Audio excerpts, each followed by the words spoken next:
Hi YouTube, hi Dancerush Stardom fans. This is RP Overdrive here, and on these shorter videos, we're going to be going over the overall songs and charts of the Dancerush Stardom songs as a way to just talk about the charts, talk about what makes them fun, why people like them so much, and on this very first episode, I'm going to be going over probably one of the most iconic ones, Crazy Shuffle. Let's dive into this.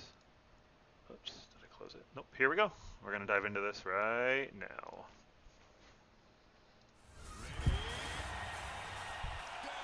All right. Okay, so this song is iconically one of the premium songs of the game. It's probably one of the most iconic. If you've played this game, you've played Crazy Shuffle.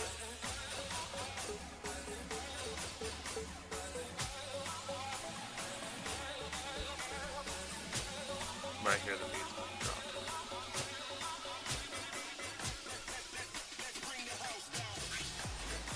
Okay, I'm going to stop right here. So, as you just saw, the first intro of this song goes over a nice left-right step movement, allowing the player to get accustomed to the song and get the feel for the rhythm. There's nothing too crazy, nothing too difficult. There's a T-step flowing through this for the first 30 seconds or so on with a couple of downs, but primarily just getting used to the flow of not only getting onto the pad and stepping around and getting a feel for how this game is to be played, but also getting the player the idea of what they're going to be getting into with how dance should be executed or performed on this type of stage.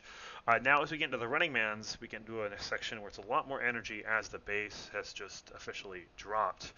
And now you can really feel the rhythm as you do these traditional running man motions.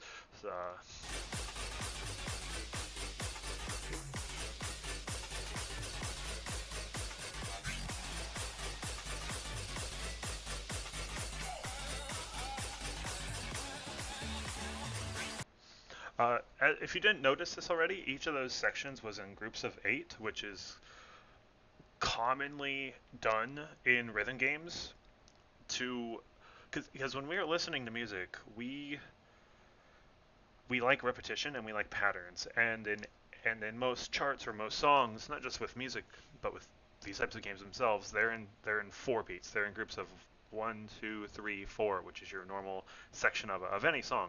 For these repeating sections, they do it in groups of 8, not only allowing the player to get used to the motion, but also allowing you to, okay, I know what the next 4 beats are. Oh, I know what the next 4 beats after that are. I can now prime myself to do a bit more motion than just the basic left-right slide of the running man. Now, as we get into this next section, we're going to be seeing a little bit some variations of how you could be positioning your feet.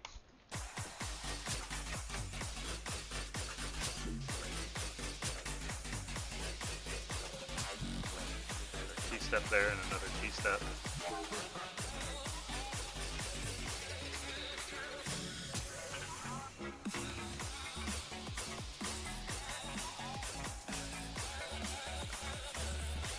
Just going to let it play out for a second.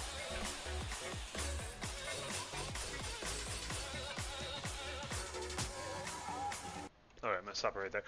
So now the song's slowing down for a little bit, allowing a player to kind of relax their motions. They don't need to push as hard. This is about the midpoint of the song, and in most dance-related charts, like in DDR, you'll notice that a song will have a brief moment in the middle. They're called cooldowns to allow a person to recatch their breath, reposition themselves.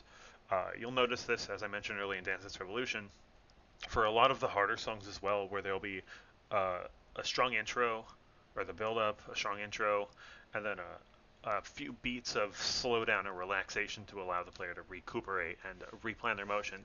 Since Dancerush is more focused about the actual aspect of dancing and less about stepping on repeated patterns, this is going to have a bit more of a natural flow, because now you have a chance to slow yourself down, and the song's going to repeat some patterns that you've done before, allowing you to either execute mastery of the things that you've already done, or try some variations.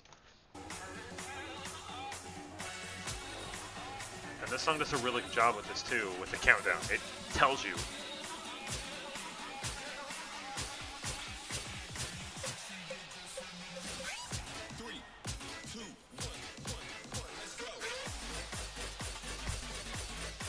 Hey.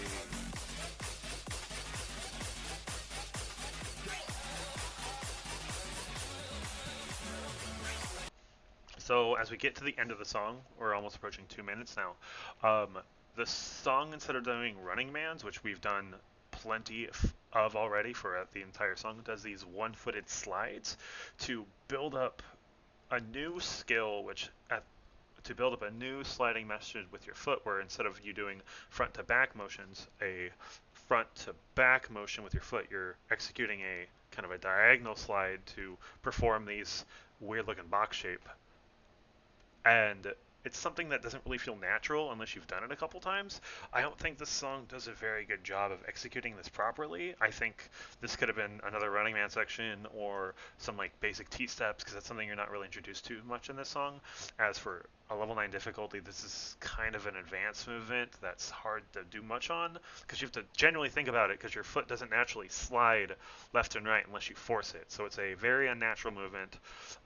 This is a part of the song that not a lot of people play or really enjoy, but overall, the song is still fantastic. Just this section doesn't really hit the mark. They could have done something a bit more.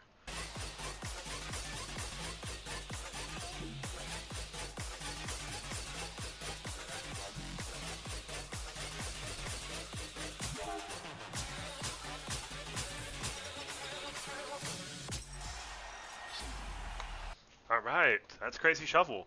Overall, if I were to give this song a overall rating of good, of 1 being terrible and 10 being amazing, this song, in my opinion, gets about 8.5 to a 9. I'd say an 8.5. Not the best song in the game, not the worst song in the game by far. Very good song, very good chart. There's a section near the end that isn't the best. That makes it's very difficult for you to do natural movements on. But overall, still fantastic song. It's worthwhile playing, and that's RP Overdrive's analogy of Crazy Shuffle. See you in the next video. Bye.